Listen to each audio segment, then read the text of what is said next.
can go, of course, which I have the right. She just coming in, have requested these days off for the past 2 months, which is true. Kò sí nǹkan tí wọ́n lè ṣe sí, but ọkàn máa wò bí ẹni pé èèyàn wà rigid, èèyàn wà flexible, and in my type of work you should be flexible. So mo fún wọn nìyẹn. So ọjọ́ yẹn ṣá, ọjọ́ birthday mi, màá gbé àwọn family tí mo fẹ́ kẹ́ bá mi help wa.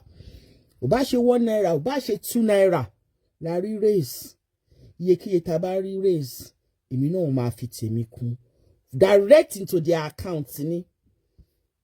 You know, mo ti ń ṣe fún wọn náà tẹ́lẹ̀, you know, but mo tún fẹ́ gbé wọn wá kẹ́ lè bá mi help wọn. So gẹ́gẹ́ bí mo ṣe ń sọ lọ nínú ọdún yìí, oríṣiríṣi strategy ni àwọn èèyàn fi ń polówó ọjà. Àwọn ọ̀yà lọ́jà, thank you, Guru the boy. Guru boy true sayer. Monsurat Omowumi, how are you, darling? Oríṣiríṣi strategy èèyàn fi ń polówó ọjà. Kágbàdo dẹ̀ tó dáyé, nǹkan kan ládìyẹ ń jẹ. Kágbàdo tó dáyé, nǹkan kan ládìyẹ ń jẹ. Ẹ̀yin èèyàn mi,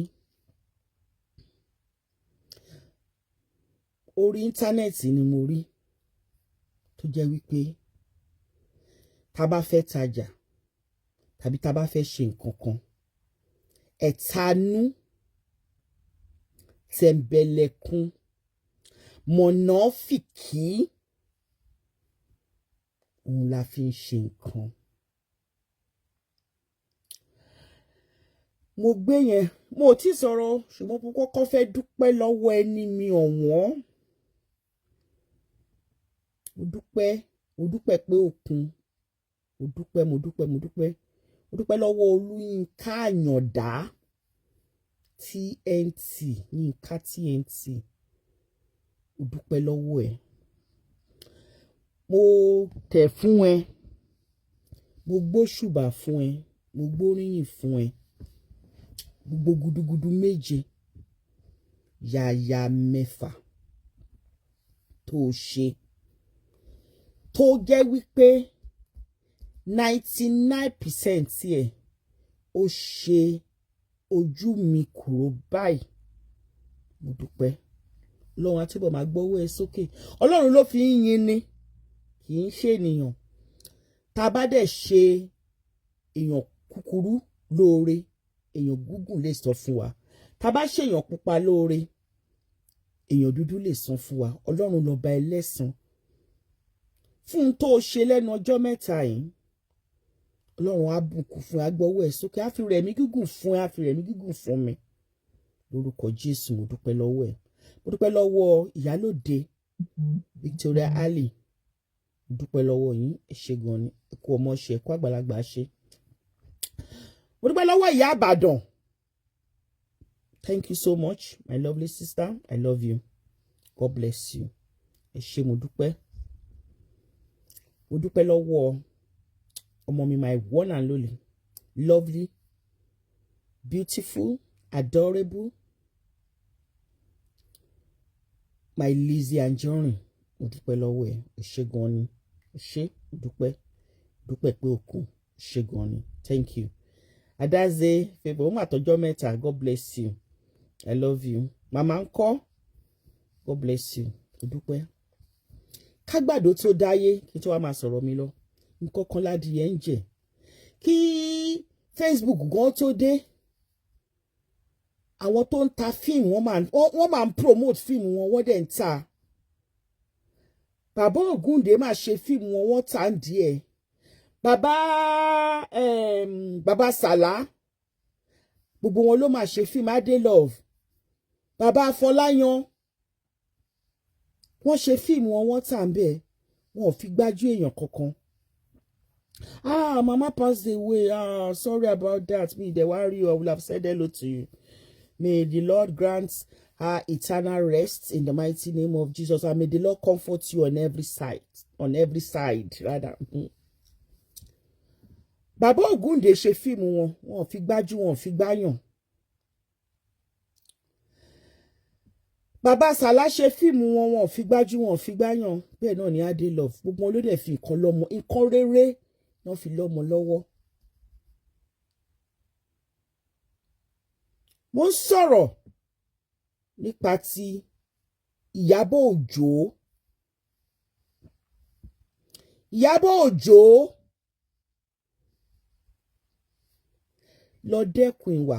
Ṣáájú ohun gbogbo, ẹnikẹ́ni tó bá kọ́ọ̀tì fíìmù yìí, fídíò mi, tó kọ́ọ̀tì ẹ̀ tó gbé fíìmù mi, tó gbé fọ́tò mi sí, àbí tó gbé fọ́tò ẹnikẹ́ni sí, nínú ọdún tó ń bọ̀ yìí, kò ní jèrè.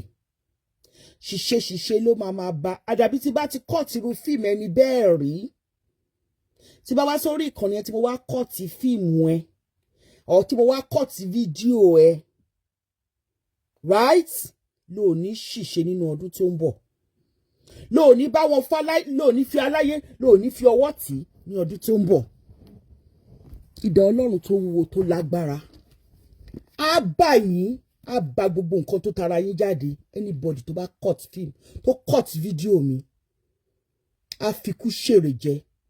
Àdàbí tí mo bá wá cut fíìmù ẹ, tàbí tí mo cut fídíò ẹ bẹ́ẹ̀ rí.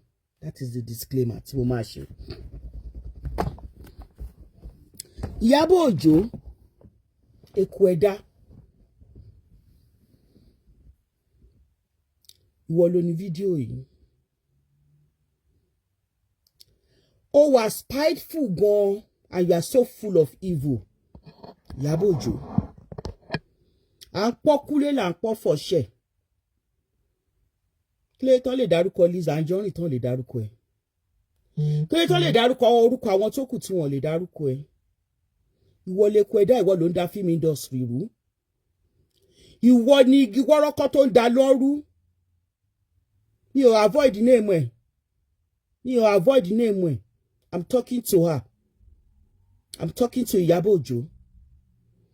Kó disease láti máa ṣe nǹkan tó ń ṣe. Ó ń ba brand àwọn èèyàn gidi jẹ́. Brand wọn ó ń bàjẹ́ nítorí pé ó fẹ́ spite Liz Anjorin. Ṣó ti yé ẹ? Ó ń ba brand wọn ó fẹ́ bàjẹ́. Liz Anjorin kan ló fẹ́ spy ló ń try àti bàjẹ́. Àwọn wọ̀nyẹn ló fẹ́ ba brand wọn jẹ́. Àwọn wọ̀nyẹn ló fẹ́ kán tà. Àwọn wọ̀nyẹn ló fẹ́ kán ṣoríire bọ́n ṣe ṣoríire ní last year. Sàn láàrin ajé ní mú ní pẹ́kọrọ. Àwọn wọ̀nyẹn ló fẹ́ kí wọ́n tà bí wọ́n ṣe tà tó ní last year. Àwọn ló ń ba brand wọn jẹ́ pẹ̀lú content tó ń ṣe. Àwọn wọ̀nyẹn náà, because wọ́n ń try oríṣiríṣi content láti wọ́n rí nǹkan tó ń ṣe. Wọ́n kọ̀ rò pé òun bá wọn promote brand àwọn ni. When you are actually not promoting their brand, when you are actually bringing them down. Mo dúpẹ́ pé mo dẹ̀ ti ṣí wọn létí. Irú ẹ̀ ò dẹ̀ ní ṣọmọ lọ́wọ́ wọn mọ́. Ìwọ nìkan ló máa dá wèrèwèrè ẹ ṣe. Ìwọ nìkan, Iyabo Ojo, ló máa dá wèrèwèrè ẹ ṣe. Nítorí pé you are so evil, you are so vicious. You are so evil, you are so vicious. Ó kàn múra ẹ lójijì, ó sọ̀rọ̀ ẹ dọ̀tá. A dẹ̀ mọ̀ pé ọ̀tá ni ẹ́, ó dẹ̀ sì pẹ́ tó ti sọ̀rọ̀ ẹ dọ̀tá. Ìgbà tí Liz Anjorin àti colleague ẹ̀ ní 2019, 2020 tí wọ́n jọ ní issue, ìwọ ló ń gba wájú tó ń gbẹ̀yìn, tó ń gba wájú tó ń gbẹ̀yìn, tó ń gba wájú tó ń gbẹ̀yìn. Ó rí pé ogun yẹn ṣẹ́. Ogun yẹn ṣẹ́. Ó ṣẹ́ láṣẹ wọlẹ̀. Wọ́n gbéra wọn lọ sí human rights, wọ́n gbéra wọn lọ sí civil court, wọ́n gbéra wọn lọ sí tàgọ́ ọlọ́pàá.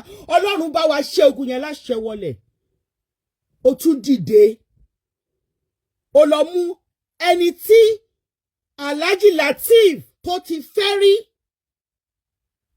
Tí Alhaji Lateef sọ̀rọ̀ pé mo fẹ́ mọ́ ìyẹn ló lọ mú lọ́rẹ̀ẹ́ ẹni tó bá wù yàn we can't choose your friend for you but ìka tó bá tọ́ sí mú báyìí òun náà fi ń romú. Iyabo Ojo ìwọ ni eku ọ̀dá tó ń ba film industry jẹ́.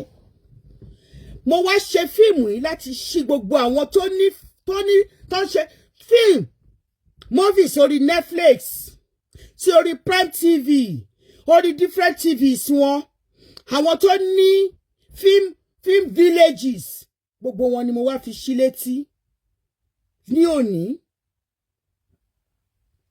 Iyabo Ojo, go and change your ways. Go and change your ways. Gbogbo èèyàn ló mọ̀ pé látijọ́ tí aláyé ti jáde tó bá fúnyàn ní invitation card kan Mr and Mrs náà kọ sí. Èyí tó bá kọ Mr and Mrs sí, one invite covers two people. And so if you give me an invite, you don't have control over the person I'm bringing. But I'm one here because I want to believe, because they are promoting their own brand. Chino Sodiq, how are you? They are promoting their own brand. They did not look outside the box and see the way you are destroying their brand. Oni lara niye. Iyabo Ojo. Oni lara. Oni wọ́n sán láàrin ajé ló mú ní pẹ́kọ̀rọ̀. Àwọn content ẹ tó ṣe torí pé o clever in a deceitful way o kọ́ni ló ń jẹ́ bẹ́ẹ̀. O ti sọ fún wọn pé ní tí o mú bọ̀ ní premier wọn. O ń ṣèyàn kí ló gbé mì? Iyabo Ojo. Kí ni tí o gbé mì? Kí ni nǹkan tó ń jó ẹ lọ́wọ́ tó fi jólẹ̀? Nígbà tí Lizzy ní 2019-2020 bó ṣe dúró gangan ó sì tún sọ́gan lọ́dún yìí ó lọ ní fídíò bí tí nígbà tí kọ́lígì Lizzy tó nígbà tó mú lọ sítágà ọlọ́pàá bí tó ti ń bẹ̀bẹ̀ tó ti ṣe gbẹ̀ ó ní lọ́wọ́ gbogbo fídíòs ó ní fídíò ló ní lọ́wọ́ ìyẹn náà ṣe táàgẹ́ ní gist lover. Iyabo Ojo gbogbo aráyé lórí nǹkan tó ń ṣe wọ́n lè má rí because I look outside the box a lot. Kò sí nǹkan tó ní kí Fọlá Tinubu kó má wá sí premier kò tí wọ́n ló mú dání gẹ́gẹ́ wípé ó wá fẹ́ òfin àtàṣe ni ní wíwò yìí last year before ó láwọn tó mú wá síbẹ̀ lọ kí làwọn yẹn ṣe ìwọ àti Fọlá Tinubu ẹ ṣẹ̀ṣẹ̀ wá dọ̀rẹ́ ẹ̀dọ̀rẹ́ gidi gan ni ọ̀rẹ́ wọnú wọ̀de ó ṣe ó lọ sí Canada lọ́dọ̀ ọlọ́lá àlàó ibẹ̀ ló ti bẹ̀rẹ̀ wérewère yẹ tó náà fẹ́ ṣe fracas ìwọ gan fẹ́ bọ́ sínú fracas ibi tó ti bẹ̀rẹ̀ nìyẹn màá ṣí ẹ létí ọdún lọ sópin mo ń ṣí ẹ létí kò lè túwà ẹ ṣe kò lè tú ìwà ẹ ṣe nítorí pé ọmọdé tó búrò kò lónìí òòjọ́ kọ́ ni olúwẹ́rẹ́ ń pèèyàn ló ń pààyàn ṣó ti yí ẹ atakóró wọnú àdódẹ nìyẹn àwọn Yorùbá sọ pé nǹkan kan ṣó ti yí ẹ tó o bá mọ̀ mo máa bá ẹ jà ẹ wá lóògùn mọ́ ìbá wá ṣe gan ni gbogbo ayé mọ̀ pé ọ̀tá alágbájá ló jẹ́ ìwọ kọ́ ló dá mi ìwọ kọ́ ló dá mi ó ṣe wá ń hùwà bí Elédùmarè ìwọ kọ́ ló dá mi lágbájá ìwọ kọ́ ló dá mi arónípin ìwọ kọ́ ló dá mi ó ṣe wá ń hùwà bí Elédùmarè ìwọ kọ́ ló dá mi ìwà tó ń hù yẹn àwọn ìwà yẹn náà ń pè ní àjẹ́ ìwà àjẹ́ òun ló wù yẹn kò sẹ́ni tó dẹ̀ lè sọ fún ẹ èmi á sọ fún ẹ máa sojú abẹ́ ní kò fún ẹ nítorí kò sẹ́ni tó lè gbà nínú wọn. ó mọ Fọlárí náà kò bá yín sí nínú industry kò bá yín sí nínú industry ó wá mú ó fàbọ̀dí nìyẹn ó wá mú lọ síbi premiere ẹ kọ́kọ́ fi ṣe content bí pé òun bá wọn promote ẹ̀ mo wá ṣí àwọn yẹn létí lónìí wípé o kì í ṣe ọ̀rẹ́ wọn because they did well last year inú ẹ̀ ò dùn pọ́n máa tún ṣe dáadáa lọ́dún yìí ìyẹn ló ṣe ń hùwà yẹn ìwọ lè kú ẹ̀dá ìwọ ni ọ̀dádá máa ṣe lọ sátírà mọ́nì ó ń bẹ lókè à tó ń wo gbogbo ìwà ẹ̀ tó ń wo gbogbo ìwà ẹ̀ tó ń wù ẹ́ bó ṣe ń fi omijé àti ẹ̀rín tó ṣe ń fi sójú ọmọlàkejì ẹ láì ṣẹ̀ ẹ́ láì rò ẹ́ bó ṣe ń lara tó ń hùwà ẹ̀gàn káàkiri. Iyabo Ojo, desist from your evil way. 2025 òun là ń wò yẹn.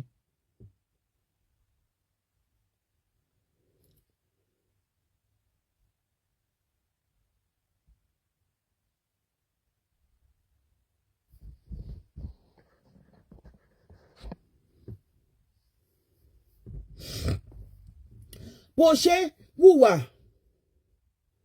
àjẹgbodù ẹ òun wẹ ní kúnra èmi wá sọ fáwọn méjì yẹn wípé ó like brand wọn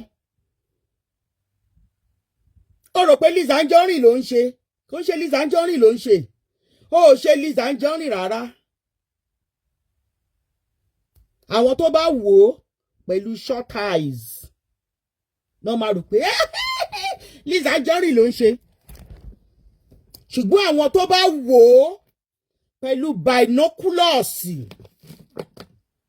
báwo Yorùbá ṣe máa ń sọ binocular ló ń jẹ́ orí yìí ti lè burú báyìí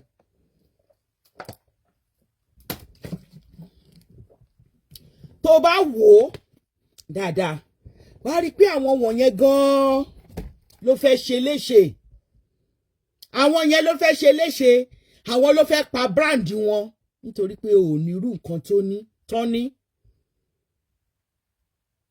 ò ní mófì tó ń gbé jáde ó fẹ́ pa wọ́n sáyé we know your strategy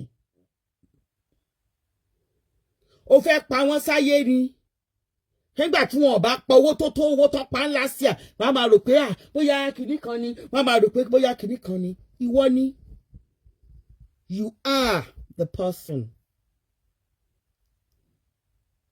ìwà tó wù yẹn òun náà pè ní ìwà witches and wizards. Iyabo Ojo ìwà tó ń wù òun ni ìwà witches and wizards kì í dẹ̀ ń ṣe Lizzy àwọn èèyàn máa rò pé Lizzy ló target kì í ṣe Lizzy ló target ó mọ ibi tó ń lọ ó mú àwọn tó target àwọn tó tẹjọ́ ń lọ sí premiere yẹn tó ń lọ sí premiere àwọn ló target nítorí you don't want them to do good as they did last year. Continue your evil ways. Ọlọ́run wà lókè tó ń wù ẹ́.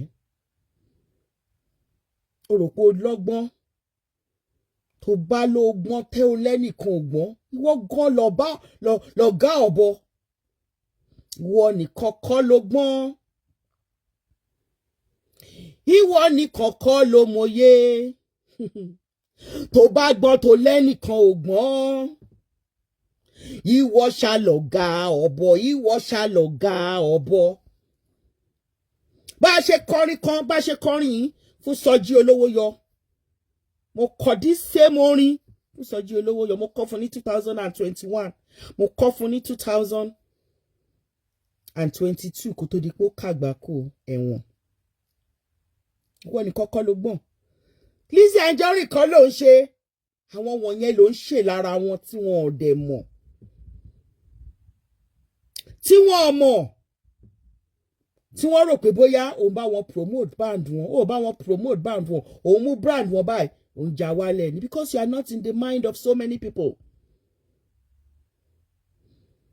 So many people are just looking at you pé àwọn òríru ẹni tó evil tó wà vicious bíi tiẹ̀ rí wàláì mi ìrírí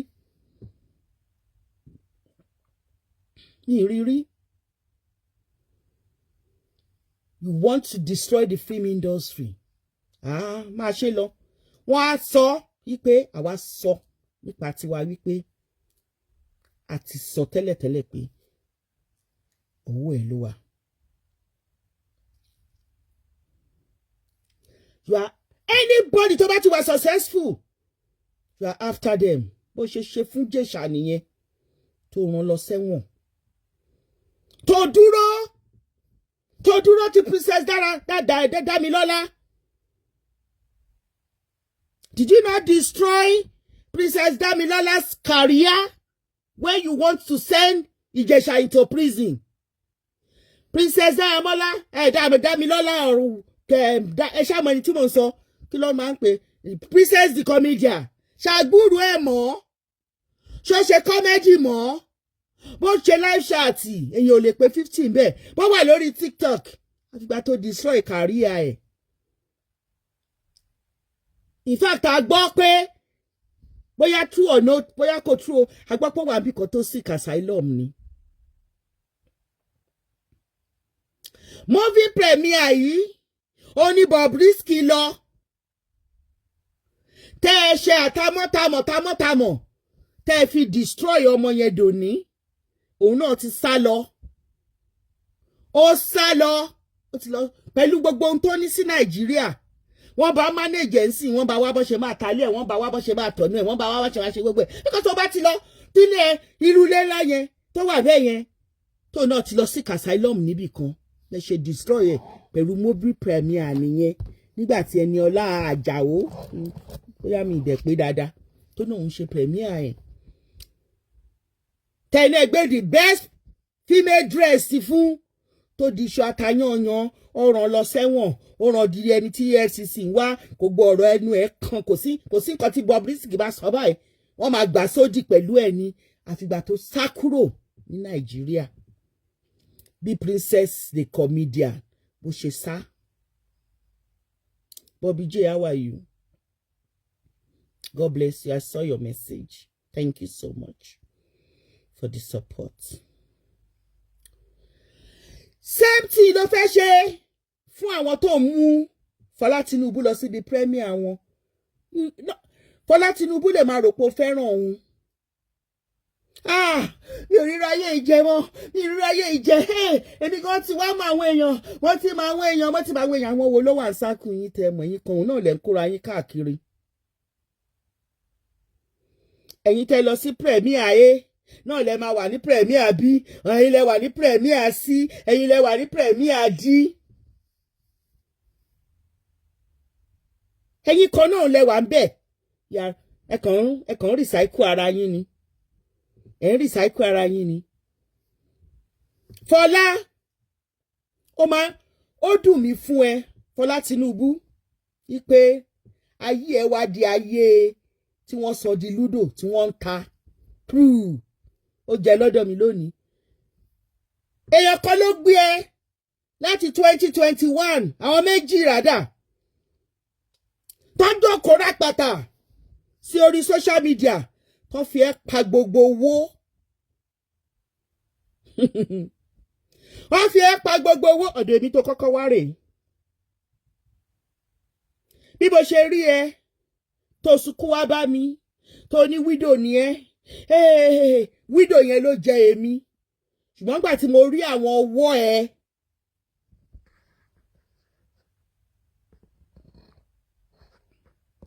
nígbà tí mo rí àwọn ọwọ́ tó bẹ̀rẹ̀ sí ní gbé ta ló kọ́kọ́ gbowó fún ẹ ní tí wọ́n kọ́ gbowó fún ẹ nìyí tí mo rí àwọn ọwọ́ tó bẹ̀rẹ̀ sí ní gbé mo wò pé look here this is not me mo yọ ọwọ́ mi nínú ọ̀rọ̀ ẹ mo wẹ̀ àtìgbà yẹn ni mo ti ní peace of mind. Ṣùgbọ́n mi ò lè ṣe láì máa wá sọ ọ̀rọ̀ tí mo fẹ́ sọ fún ẹ lálẹ́ yìí 2025 bó o ṣe ní o dàgbà tó gọ̀ǹgọ̀ṣú ègìdà rẹ̀ bó o ṣe gbọ́n tó bẹ́ẹ̀ lo gọ̀ tó.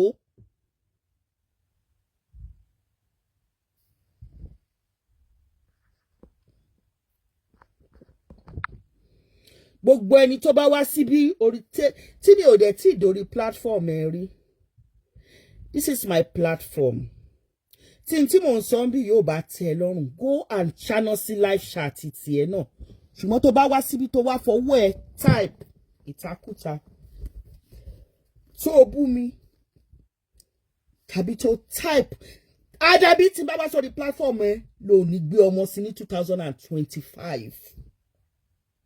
Ṣùgbọ́n tí mi ò bá wá sórí platform ẹ kí wá fọwọ́ mi type síbẹ̀ kí nǹkan tí ẹ ṣe é lò ó sí orí platform ẹ rí tó bá wá síbi tó wá fọwọ́ ẹ type nǹkan tó máa bí mi nínú tó máa trigger mi wá gbé ọmọ sí ní 2025. Mi ò pè ẹ́ síbí tí bá sọ́ńbì tí ò bá tẹ́ lọ́rùn wá ká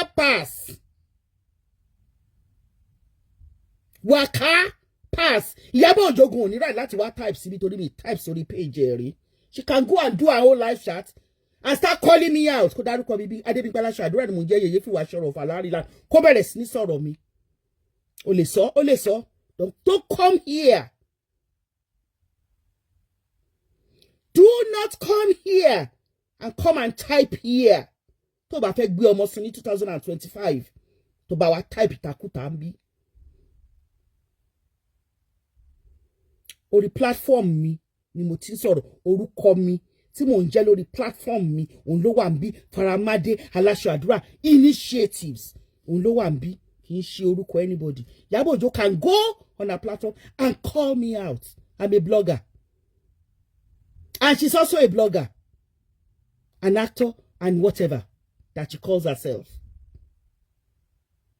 I'm a true sayer. I say it by it is. Tó bá wá síbí wá gbọ́ ọmọ sí tó bá wá type ìtakùtà kọ̀ọ̀kan bí.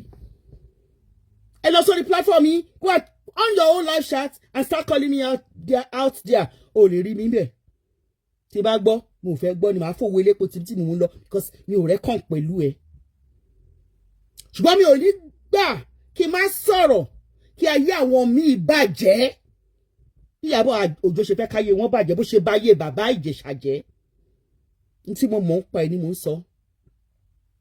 Princess the comedian dà lónìí. Ó yẹ kóun náà sọ pé ní Christmas yìí o ẹ wá pàdé mi níbì kan o èmi náà fẹ́ ṣe comedy mo fẹ́ sọ ọ̀bọ̀yá ní lounge ni mo fẹ́ ṣe àwọn small kìíní ẹ jẹ́ kó rògòlò ní Nàìjíríà. Bẹ́ẹ̀ ṣe báyé Bobrisky jẹ́ tẹ́ran lọ sí oko ibi tó ti lọ jà asylum bá ṣe gbọ́ as allegedly said about the two of them. Àwọn tó dẹ̀ rí yìí tó ń gbé Fọlá Tinubu lọ síbẹ̀ tó dẹ̀ mọ̀ pé ìwà àti Fọlá Tinubu ẹ̀ kì í ṣọ̀rẹ́ tó ń lò bí irinṣẹ́ Fọlá Tinubu wọ́n wá ń lò ẹ̀ wọ́n tó bá ti wá lò ẹ̀ tó ti fi ẹ́ pa iye owó tán fẹ́ ẹ̀ wọ́n á pass ẹ̀ round ó wá di pass me round ó di pass me round wọ́n wá ń pass ẹ̀ round káàkiri inú ẹ̀ dùn ó ń ṣẹ́dú bí ẹnu màálù gbé mángòrò káàkiri.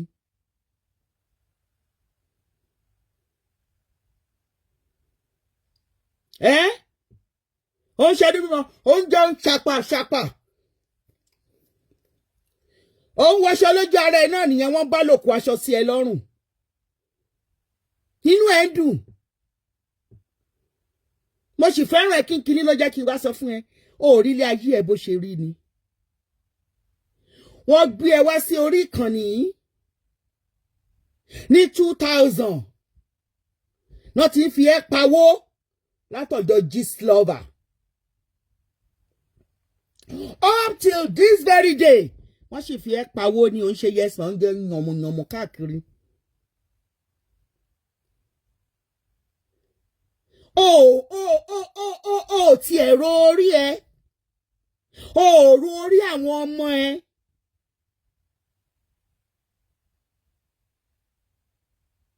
Wọ́n wá gbé ẹ ó ń ṣọmọ ọ̀dẹ̀ kan ó kúrò lọ́dọ̀ bọ́ọ̀sì kìíní kan ó bọ́ sọ́dọ̀ ọlọ́gẹ̀dẹ̀ kan ó bọ́ síbì kan wọ́n wá ń tọ̀sẹ̀ káàkiri bíi lúdò.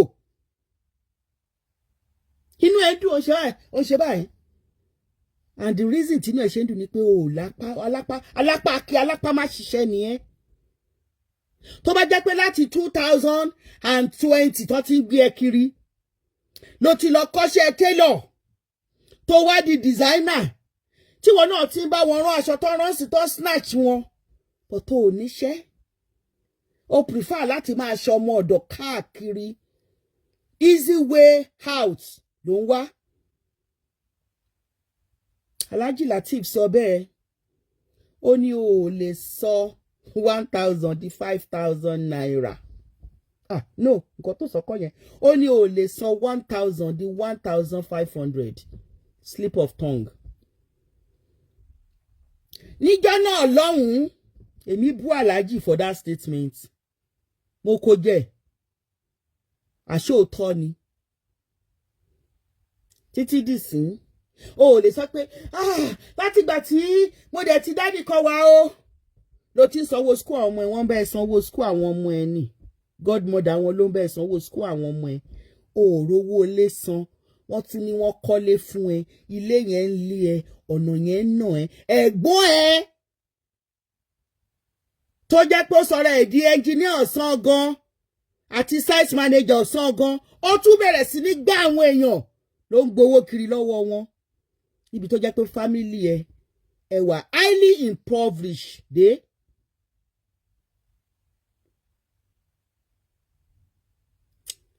Iyabo Ojo orí ẹ as easy target láti máa gbé kiri láti máa fi ba iṣẹ́ àwọn èèyàn jẹ́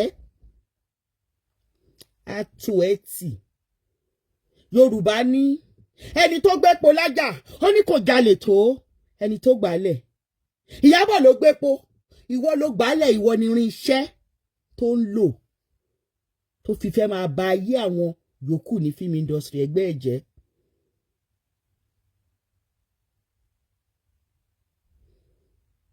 Àwọn films ti wà ń ta àṣìbá àwò fíìmù yóò máa ní part 2 but part 2 ẹ̀ ò tí ì ṣe sìn part 2 àtóbi January 10 lágbára Ọlọ́run tí màá wá fún yín ní part 2 ẹ̀ ṣíkàṣíkà kò rántí ọjọ́ ọ̀la. Iyabo Ojo Fọlá Tinubu kí ni èjì ẹ náà Fọlá tó rò pé o ò lè dá nǹkan rẹ̀ ṣe nílé ayé ẹ àfi tó bá pesh mọ́yàn kan ó mà ti di celebrity nìyẹn lójú ara ẹ. Na so they dey do am na so e dey be. Ṣebí Nollywood industry ni.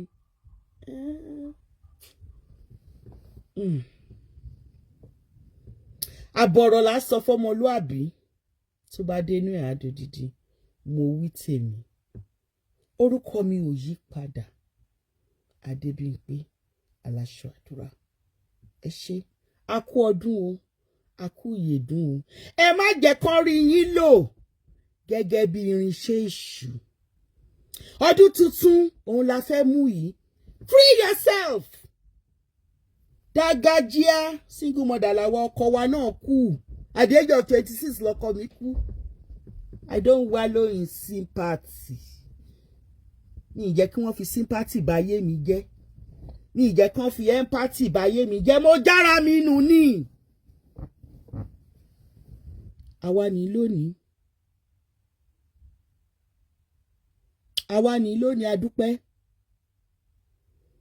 adúpẹ́ lọ́wọ́ Ọlọ́run. Òótọ́ ọ̀rọ̀ bí ìsọkúsọ ni. Ọlọ́run kú sùúrù. ẹ ṣé gan ni o. Ó dàbọ̀. Hello.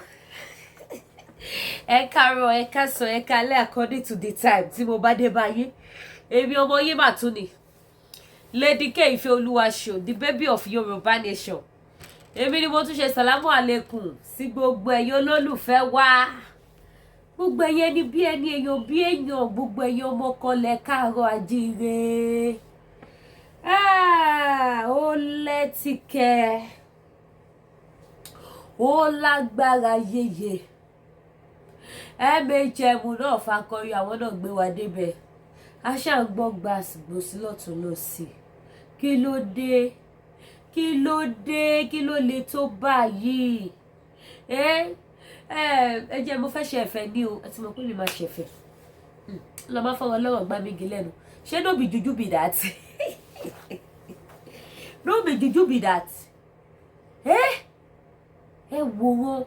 Nígbà tí mò ń sọ, I will keep on repeating myself because ọmọ àgbà ni mí. Mo lógun social media níbẹ̀rẹ̀ kò lópin. Tógun social media bá ti dé báyìí, tẹ́ bá ń gbọ́ no going back, no go area. No go area lógun social media. Ogun social media dàbí ogun abániwọ́ràn bá àrídá. Ìwọ tó bá ń wá ọ̀rọ̀ tó rí ọ̀rọ̀ dá, lọ tẹ́rí sí ogun social media. Ìwọ tó bá ń wá ọ̀rọ̀ tó rí ọ̀rọ̀, àbí ìwọ tó ń wá ẹjọ́, lọ tẹ́rí sí ogun social media. Ṣé lọ́rọ̀ social media, òun ló yẹ káwọn lọ́ọ̀yà kọ́ máa fi gbàdúrà. Ẹ mọ̀ pé àwọn lọ́ọ̀yà, àwọn ló máa ń bẹ lọ́wọ́ ogun ẹjọ́, ogun ẹjọ́, ogun ẹjọ́, ogun ẹjọ́, ogun ẹjọ́ ló máa ń fojoojúmọ́ wá ẹjọ́ bí ẹjọ́ ló máa ń ṣe àwọn lọ́ọ̀yà. Bẹ́ẹ̀ ni àbí bẹ́ẹ̀ kọ́? Ọ̀rọ̀ bí ẹjọ́ kò ń tán nínú ọ̀rọ̀ lọ́ọ̀yà. Ṣé wá rí lọ́ọ̀yà tí ò bá rẹ́jọ́ rò, lọ́ọ̀yà tí ò rí kóòtù lọ, lọ́ọ̀yà tí ò rí ṣe agbẹjọ́rò ṣe, tí ò dẹ̀ rogun ẹjọ́ kó máa bọ̀ wá sórí social media kó wá di fraka, kó kàn ṣe live show ẹyọ kan kó jọ ìfraka, bóyá kó dárúkọ Alájà Lizzy kó ṣe show fún wọn, àbí kó dárúkọ mama Esabod kó ṣe show fún wọn, àbí kó dárúkọ ìyá ọba ńlá kó ṣe show fún wọn, àbí kó dárúkọ Àbíkẹ́ Jagaba kó ṣe show fún wọn, àbí kó dárúkọ tó Bọ́lá ó ti rógun ẹjọ́. Àwọn wo ló tún wà bẹ́ẹ̀ náà tó jẹ́ pé ó lè ta sí tó máa fi rógun ẹjọ́? Mo ti dárúkọ èèyàn mélòó sí? Auto Bọ́lá, mama Esabod, Alájà Lizzy, mama ọba ńlá àti tátúndínà Àbíkẹ́ Jagaba, yèyé bẹ́ẹ̀ wà jí ọ̀kìn of Ìtòrí land. Àwọn márùn yẹn ẹjọ́ ta ló tún kù tó jẹ́ pé èèyàn tó bá ṣàwọn ogun ẹjọ́ tí ò bá rogun ẹjọ́ kó lọ ṣe show, wọ́n kàn ra tọ fóònù ẹ ṣe live show báyìí kó wá bẹ̀rẹ̀ sí ní dárúkọ yẹn yọ ọ̀kan nínú wọn. Tó bá ti wá dárúkọ wọn yẹn, wọ́n máa ṣe níṣe tó jẹ́ pé wọ́n máa ránṣẹ́ sí àwọn tó tẹ̀lé wọn, àwọn fáǹsì wọn àtàwọn speaker tó wà lẹ́yìn wọn, because gbogbo wọn yẹn lọ́ní fáǹsì títí wọn lọ́dẹ̀ ní speaker. Kó wá máa dárúkọ gbogbo wọn one by one, kó máa dárúkọ àwọn fáǹsì wọn, kó máa dárúkọ àwọn speaker tó wà lẹ́yìn wọn. Wàláhì ó ti rógun ẹjọ́. Ogun ẹjọ́ ti bẹ́ẹ̀ lálejò ó ti rúgí oyè. Wàá rojọ́ títí Jésù ó fi dé. Rí pẹ́jọ́ tó wà lẹ́yìn sí wàláhì 5 years to this time ṣó lè tàn ṣá? Ìbéèrè ni o, because tó bá ṣe ń pàkọ́ báyìí ìmí àtújáde. Wo ẹnu tó mẹ́ta yìí sí láti ẹ̀ṣẹ̀ wò pé ogun yìí ó dà ìpọ́nlọ́ ohun tí bá wa parí ó ti lọlẹ̀ díẹ̀díẹ̀ o. Àfi bí Godmother bọ́ ṣe ṣáná sí láùdù. Kí ni Godmother ṣáná sí láùdù? Àwọn tó tẹ̀lé Godmother, àwọn yẹn náà tún ṣe kí ni wọ́n yọ kọ́ọ̀pù tí. Báwọn yẹn ṣe yọ kọ́ọ̀pù tí báyìí, àwọn tó tẹ̀lé Goddaughter, àwọn náà ṣe kí ni wọ́n gbé gèlè tí. Ló bá di gbàsìgbòsí, ló bá tún láùdù gidi. Ló bá dàbí ìgbà tó ń ṣáná sí pẹtiróòlù, ní pẹtiróòlù bá dẹ̀ ń jó lọ lẹ́lẹ́lẹ́ ní pẹtiróòlù kọ̀ kò kú o. Ta ló fẹ́ bá wa paná? Ẹ jẹ́ bá wa ké sí panápaná. Ẹ bá wa ké sí panápaná kó wá bá wa paná yìí o. Ṣé ipa panápaná gan lè ka? Ẹ̀yin èèyàn, ẹ jẹ́ akẹ́kọ̀ọ́ ẹ̀fẹ̀ yìí kọ́gbọ́n. Ẹ̀fẹ̀ yìí kọ́gbọ́n. Ọgbọ́n ni ẹ jẹ́ akọ́. Ẹ má jẹ́ ká gbọ́ ká sọ etí nù. Ẹ má jẹ́ ká gbọ́ ká máa dúdú ká máa jó ká máa sọ pé yes ẹ là ló mú wọn, lọ ló mú wọn, kí ló jẹ́ lọ ló mú wọn. àbí wọ́n gba Sátánì láàyè. Ọlọ́run ò múyàn àfi ìkà ẹni bí ènìyàn nìkan lọ́lọ́run máa ń mú. Èèyàn tó bá jẹ́ ẹni bí tó ń ṣe bí nínú ayé tó jẹ́ ìkà pọ́nbélé, òun nìkan lọ́lọ́run máa ń mú. So ẹ má jẹ́ ká rí nìyí wípé Ọlọ́run ló mú wọn. Ẹ wo ẹ̀jẹ̀ a máa ṣe dáadáa. Lady K Ìfẹ́ Olúwaṣọ lórúkọ ti tèmi, the baby of Yorùbá nation. Ẹ wo ọjà ti dé, àwọn new arrival aṣọ ready to wear ẹni kò nídìí pé wá tẹ́lọ̀ kiri ẹjẹ bá mi ṣí ẹ o, ẹni dààmú o. Gbogbo ẹ̀yin onínúure ọlọ́kàn rẹ abiyamọ gidi tẹ́ ẹ wo program mi, tẹ́ ẹ like bí mo ṣe ń gbé wá yìí, tí mi ò bá wọn tẹ́rì sí kálẹ̀ lómi náà ti ní òun ni ti Paul, òun ni tàpólò àti tẹ́rì sí, tí Lady K ò bá wọn tẹ́rì sí, tí mo ra máìdì lẹ́nìí mi tí mo kàn fi ṣe fèyí kọ́gbọ́n, ẹgbẹ́ bá ń ṣe ètò mi, ẹ bá mi tẹ top up láìkì, ẹ bá ń polówó ọjà, ìpolówó ọjà ni o, fẹ́ni tó fẹ́ raṣọ ready to wear. Amity ni mo wà ní Canada, ready to wear any style, any latest style tó rẹ́ni ní sí, just call me. Ẹ máa rí nínú ṣọ́ọ̀bù ayére inú yàrá mi yìí, ẹ máa bá ń bẹ̀. Ṣé damask ni, ṣé àwọn àǹkárá mix color lóríṣi méjì ni, àbí àǹkárá mix with aṣọ òfì, àbí àǹkárá mix with lace, àbí aṣọ òfì àti àǹkárá lóríṣiríṣi, any mix. Mi ò lè sọye style tí mo ní tó jẹ́ àǹkárá àti aṣọ òkè. Mi ò lè kà pé iye style báyìí ni mo ní, iye design báyìí ni mo ní nínú nǹkan tẹ́ ọ̀rá wò yìí. Ó pọ̀ yẹ́yẹ́. So ẹ jẹ́ wá raṣọ ọdún express ni màá fi bá yín sẹ́ẹ̀dì, any country ni mo sẹ́ẹ̀dì sí o. Kò sí country tí mi ò kí gbé lọ o. Any country mo wà available fún yín, màá bá yín sẹ́ẹ̀dì. So ẹ jọ̀ọ́ ẹ patronize mi ojú òní tì yín. Mi ní wá ayé tí ẹ̀ ní dààmú ẹ̀ ní báráyé fọwọ́ tì. Ìbànújẹ́ ó kéré ó tóbi kò ní kángun sílé wa o. Ẹ má wá gbàgbé product iléeṣẹ́ tí yan national àbá. Gbogbo ẹ̀yin dádì ẹ̀yin mọ́mì. Jẹ̀dí ò máa kọ̀wé o. Jẹ̀dí ò mọ mọ́mì kò mọ brother o, kò mọ sister o. Ẹ tètè wá ra àgbo jẹ̀díjẹ̀dí níléeṣẹ́ tí yan national àbá. Ẹ wá ra àgúnmu manpower. Ẹ wá ra àgúnmu diabetes. Ẹ wá ra ti flat tummy. Ẹ wá tún body yín ṣe. Ẹ má jẹ́ kó máa body shame yín. Ẹ má jẹ́ body shame yín o. Bẹ́ẹ̀ bá wá ṣe ń lo àgbo tẹ́ fi ń ṣe kíni, tẹ́ fi ń maintain station yín, kẹ́ tún wá lo body cream tó dáa níléeṣẹ́ Danari Skin Care. Iléeṣẹ́ Danari Skin Care yẹn ṣáà ti pè mí lórí WhatsApp number. Kẹ́ ti sọ tẹ́ fẹ́. Ẹ rí bí mo ṣe ra glow. Èmi ẹ lo fitarin sí tọ́nà globe pé ṣe nìkan ló wà ní yàrá tẹ̀ ń wò yìí. Ọdún ẹ sì gè sí mi. Àárín náà ló wà. So ẹ pè mí, ojú òní tí yìí mi ní wá yín tì. Ẹ wá bá mi rajà. Gbogbo àwọn nǹkan tí mo bá wọn polówó àtàwọn tèmi gangan tà. Gbogbo ẹ̀ ló mú yes. Ẹ̀yin tẹ́ bá ní the spiritual items lọ́fíńdà, ọṣẹ, oil, oyin original, ẹ pè mí. Ẹ̀yin tẹ́ bá fẹ́ ra African food, ọdún ti dé, wá ra rice ọ̀fadà, ẹ wá ra ẹ̀gúsí, ẹ wá ra ọ̀gbọ̀lọ̀, ẹ wá ra irú, ẹ wá ra pando yam, ẹ wá ra sẹ̀mó, mo ní sẹ̀móvita 5 kg wà. Ẹ jẹ́ bá mi share ètò ìtòdúnni ló pọ̀ lọ́rọ̀ ẹni. Kò síbi tí mi lè deliver sí o. Tó bá jẹ́ Canada ni, tó bá gba bí tí mo lè wọ mọ́tò tí máa sáré gán bọ́ọ̀sì méjì. Pápápá ni tí bá ti mú Presto card mi tẹ̀ sójú ẹ̀ pam.